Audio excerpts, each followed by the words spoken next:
எல்லா வணக்கம். இது தமிழ்நாடு சேனல். நான் உங்கள் தமிழ். ஓகே வாஸ், நம்ம இன்னைக்கு பார்க்கக்கூடிய காணொலி அப்படின்னு பார்த்தோம்னா, அதாவது வெப் சீரிஸ் ஒன்று புதுசாக ஆரம்பிச்சிடும். அந்த வெப் சீரிஸில் வந்து தமிழ் ப்ரொஃபஸர் நம்மளுடைய ஆடியோ இதில் வந்து உங்களுக்கு அதாவது 11ஆம் வகுப்பான கிளாஸ் தமிழை பற்றி நம்ம வந்து பொது தமிழை பற்றி நம்ம அவர் விளக்கத்தை அவருடைய உரையை அவர் வந்து பேச போகிறாரு. அது மட்டும் இல்லாமல் நம்ம சேனலுக்கு இதுதான் ஃபஸ்ட் டைம் நீங்கள் வரீங்கன்னா கீழே ரெட் பட்டனை கிளிக் பண்ணி சப்ஸ்கிரைப் பண்ணுங்க. பக்கத்தில் பெல் பட்டனை கிளிக் பண்ணி அப்போ தான் நாங்கள் போஸ்ட் பண்ணுற ஒவ்வொரு வீடியோவும் உங்களுக்கு நோட்டிஃபிகேஷன் வரும். ஓகே ஃப்ரெண்ட்ஸ், வாங்க வீடியோக்குள்ள போகலாம்.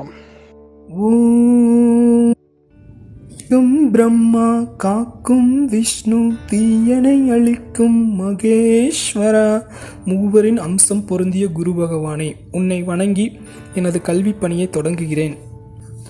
அனைத்து 11ஆம் வகுப்பு மாணவ மாணவியர்களுக்கும் எனது முதல் வணக்கம். பிறந்து சிறந்த மொழிகளில் சிறந்தே பிறந்த என் தாய்மொழிக்கு எனது மறுவணக்கம். இன்று நாம் பார்க்கக்கூடிய தலைப்பு பிள்ளைக்கூடம், இயல் 5. ஆசிரியர் இரா மீனாட்சி. இவர் 1970களில் எழுதத் தொடங்கி நெருஞ்சி, சுடுபூக்கள், தீபாவளி பகல், மறுபயணம், வாசனை புல், உதயநகரிலிருந்து, கொடிவிளக்கு உள்ளிட்ட கவிதை தொகுப்புகளை படைத்துள்ளார். பாண்டிச்சேரி ஆரோவில் வாழ்ந்து வருகிறார். ஆசிரியர் பணியிலும் கிராம மேம்பாட்டிலும் ஈடுபாடு கொண்டவர். நமக்கு பாடப்பகுதியாக அமைந்துள்ளது கொடிவிளக்கு என்னும் நூலிலிருந்து இக்கவிதை எடுத்தாளப்பட்டுள்ளது. அந்த கவிதையின் சிறப்பை இனி காண்போம். நுழையும் முன் இளமையில் சிறகை முறிக்காத இனிய சூழலில் பிள்ளைகளுக்கு பிடித்த பள்ளிக்கூடம் எவ்வாறு இருக்க வேண்டும் என்றொரு கனவு அனைவருக்கும் இருக்கும். அந்த கனவை ஒரு ஓவியர் வரைந்து காட்டலாம், ஒரு பாடகர் பாடி காட்டலாம், இன்னொரு கவிஞர் எழுதி காட்டலாம். ஒவ்வொருத்தருக்குமே நம்ம படிக்கக்கூடிய பள்ளிக்கூடம் இப்படிலாம் இருந்தால் நல்லா இருக்கும் அப்படிங்கிற ஒரு ஆசைகள் இருக்கும். அந்த ஆசைகள் பேரில் தான் இந்த கவிதை நகர்கிறது. சரிங்களா? அப்படி பார்க்கும்போது அந்த கவிஞன் என்ன சொல்கிறாரு அப்படின்னு சொல்லி பார்த்தோன்னா, இளமையில் சிறகை முறிக்காத இனிய சூழலில், அந்த சின்னஞ்சிறு வயசில் அந்த குழந்தைகளுக்கு பிடிச்ச மாதிரி பள்ளிக்கூடம் அமையணும். அதை தான் இந்த கவிஞர் ஒன்றுன்னா சொல்ல வராரு. எப்படி அப்படின்னு சொல்லி பார்த்தீங்கன்னா பாருங்க, சொந்த மொழி கற்பிக்கும் இந்த பள்ளிக்கூடம் மிகவும் பிடித்து போய்விட்டது. சொந்த மொழினா நம்ம தாய்மொழின்னு சொல்கிறோம் பார்த்தியா, அந்த மாதிரி ஒவ்வொருவருக்கும் அவங்க மொழிகளில் கற்பிக்கக்கூடிய பள்ளிக்கூடமாக இருந்தால் ரொம்ப பிடிக்கும் அப்படிங்கிற ஒரு விஷயமும் பகிர்கிறார். இங்கே 50 ஆண்டு வேம்பு கோடையில் கொட்டும் பூக்களை என்ன சொல்கிறார்கள். இயற்கை சூழல்ல அந்த பள்ளிக்கூடம் அமைஞ்சிருக்கணும். 50 வருஷம் பழமையான வேம்பு மரம், அப்ப வேப்ப மரம், அதன் நிழல் நமக்கு நன்மையை பயக்கக்கூடியது. ஆதலால் அந்த 2வது விஷயத்த சொல்றாங்க. அடுத்தது, வேலி ஓனான் கருங்கல் தூணில் அமர்ந்து தியானிக்கும் நேரத்தை குறிக்க வைக்க சொல்கிறார். வேலி ஓனான் கருங்கல் தூணில் வந்து அமர்ந்து தியானிக்கும் நேரத்தை குறித்து வைக்க சொல்கிறார்கள். அப்ப அதனிட்ட இருந்து நாம தெரிஞ்சுக்கிட்ட விஷயம் என்னன்னா, பாருங்க, அது இருக்க அமைதி, அது தியானிக்குது அப்படின்னா என்ன, அது எவ்வளோ நேரம் அந்த இடத்துல அமர்ந்திருக்குது அதையும் பார்த்து ரசிக்க சொல்கிறார். அடுத்ததாக, வெட்ட வேலியில் தட்டுக்கூடையில் சர்க்கரை பண்டம் வைத்தவுடன் எங்கிருந்தோ வந்து சேரும் எறும்புகளின் வேகத்தை அளக்கச் சொல்கிறார்கள். எறும்புகிட்ட இருந்து நாம கத்துக்க வேண்டிய பாடம் நிறைய இருக்குங்க. அதுல பார்த்தீங்கன்னா, எறும்பு தன்னை விட 10 மடங்கு எடையை தூக்கக்கூடிய ஒரு சக்தி வாய்ந்தது. நம்ம எறும்பை சாதாரணமாக நினைச்சிட்டு இருக்கிறோம், ஆனா எறும்புக்கு சில சிறப்புகள் இருக்கிறது. எங்க போனாலும் எறும்புகள் பாருங்க சாறை சாறையா போவோம், வரிசையாக போவோம். நம்ம அந்த வரிசையை களைச்சி விட்டாலும் மறுபடியும் அது அந்த வரிசையை கன்டினியூ பண்ணும். ஆக எறும்புகிட்ட இருந்து நல்ல விஷயங்களை நம்ம கற்றுக்கணும். அதேமாரி அந்த எறும்பு பார்த்தீங்கன்னா, அந்த சர்க்கரை பண்டம் அப்படின்னு சொல்லக்கூடிய இனிப்பு இருக்கிற அந்த இடத்தை எப்படி தேடி வருது அப்படிங்கிற அந்த விஷயத்தையும், அது வரக்கூடிய வேகத்தையும் பாருங்கள் அப்படின்னு சொல்லி சொல்றாங்க. அடுத்தது, மழை பெய்ய ஆரம்பித்தால் வட்டாரங்கள் நடுமேடையில் வீழ்ந்து வழியும் துளிகளின் வடிவத்தை ஓவியமாய் தீட்ட செம்மண் தாளும் வண்ண குச்சிகளும் தருகிறார்கள் மேலும். இந்த விஷயத்தை கவனிங்க.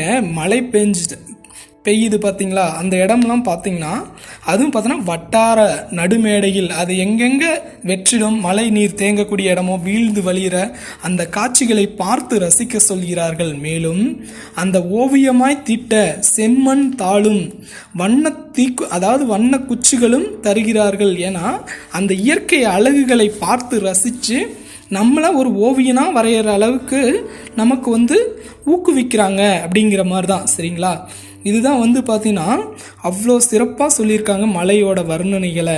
அடுத்தது நெக்ஸ்ட்டு, காலையில் மயிலுடன் நடக்க வேண்டுமாம் நடைப்பயிற்சி. நாளும் நடைப்பயிற்சி போடணும் வாழ்க்கையில் ஆரோக்கியமாக வாழ்கிறதுக்கு. அப்போ அந்த விஷயத்தை நமக்கு சொல்கிறாங்க. மாமர குயிலுடன் இசைக்க வேண்டுமாம். இயற்கை அழகுகளை ரசித்து இசைக்கு மயங்காத உயிரே இல்லை அப்படிங்கிறத போல அந்த இசையெல்லாம் கேட்டு மகிழச் சொல்கிறார். வண்ணத்து பூச்சியுடன் பறந்து ஆடி திரிய வேண்டுமாம். வாழ்க்கையில சிறகடித்து பறக்க வேண்டும். அந்த சிறகடித்து பறக்க வேண்டிய விஷயங்கள் இயற்கை அழகுகளை பார்த்து ரசிக்க வண்ணம் இதன் பொருள் பகிரப்படுகிறது. மாலையில் மரங்களின் முதுகினை செல்லமாய் வருடிவிட வேண்டுமாம். அதாவது மாலை நேரங்கள்லையும் பார்த்தீங்கன்னா அந்த இயற்கை சூழலில் நாம் பார்த்தீங்கன்னா இந்த மரம் செடி கொடியோட அந்த நீர் விடுறது, மரங்களை பேணி பாதுகாத்தல், இந்த மாதிரி பார்த்தீங்கன்னா அதோடையும் கொஞ்சம் செலவு இல்லைங்க, அந்த மாதிரி இருக்கணும் பள்ளிக்கூடம். அப்போ தான் நமக்கு பிடிச்சிருக்கும் அப்படிங்கிற விஷயத்துக்காக இதை பகிர்றாங்க. குறும் செடிகளுடன் உற்சாகமாய் பேச வேண்டுமா. சில குழந்தைகளை பார்ப்போம். அந்த குழந்தைகள் பார்த்தோன்னா ஒரு சில விஷயங்கள் பிடிச்சிருந்த இப்போ நம்ம வீட்டில் இருக்கக்கூடிய பூனைக்குட்டியே ஆனால் அதுகிட்ட பேசுவாங்க, பழகுவாங்க. அதேமாரி தான் வளர்த்தக்கூடிய செடிகளிடமும் பேசுவாங்க ஒரு சிலர். என்ன காரணம் அப்படின்னு சொல்லி பார்த்தா, நான் வச்ச செடி அதனால் அது பார்த்தீங்கன்னா பூத்திருக்கு, அதனுடைய ஒரு செயல்பாடும் எங்களுக்கு ரொம்ப ரொம்ப பிடிச்சிருக்கும், அந்த விஷயத்த அதோட ஷேர் பண்ணுவாங்க. அந்த தான் சொல்கிறாங்க. சரியா, அந்த மாதிரி அந்த இயற்கை சூழல்களில் ரசிக்கிறாங்க.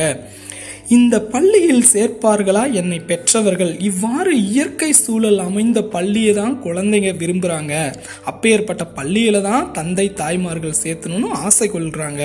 சரிங்களா, தாய்மொழியிலே பயின்று யாதும் ஊரென உலகின் உறவாகவே விரும்புகிறேன் நான். பாருங்க, தாய்மொழியில் படிக்கணும். தாய்மொழி தாங்க நமக்கு பார்த்தீங்கன்னா அவ்வளோ சிறப்பு தரக்கூடியது. ஒருவன் எந்த மொழிகளை கற்றாலும் அம்மொழிகளில் அவன் முதலில் எழுதுவதை விரும்ப மாட்டான். தனது தாய்மொழியிலே மட்டுமே சிந்திப்பான். சிந்தித்த பிறகு அதை வேணா மொழிபெயர்ப்பு வேணா செய்வான். சரிங்களா, அவனுடைய எண்ணம் சிந்தனை எல்லாமே தாய்மொழியில் தான் முதலில் இருக்கும். அதற்கு பின்னால் டிரான்ஸ்லேஷன் அப்படின்னு சொல்கிறோம் பார்த்தீங்களா, அதை மொழிபெயர்ப்பு வேணா செய்வாங்க. அப்போ அந்த அளவுக்கு நம்ம தாய்மொழி சிறந்தது. இதில் ஒரு விஷயம் பாருங்க, யாதும் ஊரென அப்படிங்கிற விஷயம் பாருங்க. யாதும் ஊரே யாவரும் கேளீர் தீதும் நன்றும் பிறதர வாராய் என்னும் கணியன் பூங்குன்றான் பாடல் வரிகள் நமக்கு உணர்த்துற பொருள் என்ன அப்படின்னு சொல்லி பார்த்தோன்னா, யாதும் ஊரே எல்லாம் நம்ம சொந்த ஊரு. யாதும் ஊரே யாவரும் கேளீர். கேளீர்னா உறவினர்கள். எல்லா ஊரும் நம்ம சொந்த ஊரு. அந்த கேளின்னு சொல்லக்கூடியது என்னன்னா எல்லாரும் நம்ம சொந்தக்காரன். தீதும் நன்றும் பிறதர வாராய். தீதும் நன்றும் பிறதர வாராய், நல்லதும் கெட்டதும் உன்னாலதான் வரக்கூடியது. அதாவது என்னன்னா, நீ பேசக்கூடிய வார்த்தையில் இருக்கிறது. சரியா, உன் நாவின் அதிகாரத்தில் இருக்கிறது. சரியா, உனது ஜனனமும் மரணமும் உனது நாவின் அதிகாரத்தில் இருக்கிறது. சரியா, உலகின் உறவாகவே விரும்புகிறேன் நான் அப்படின்னு சொல்லிட்டு இந்த பாடலை சிறப்பாக முடிச்சிட்டாரு. இந்த பாடல் மிகவும் எளிமையாக இருக்குது, எல்லாரும் படிங்க.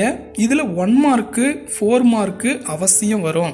நான் பாருங்கள் அடிகோடு போட்டிருக்க விஷயம் அதான் பார்த்தீங்கன்னா நூல்வெளியில் அது கண்டிப்பாக 1 மார்க்கில் வரும். அந்த ஆசிரியர் இயற்றிய நூல்கள் ப்ளஸ் அவர் எங்கே பிறந்தாரு இம்பார்ட்டன்ட்.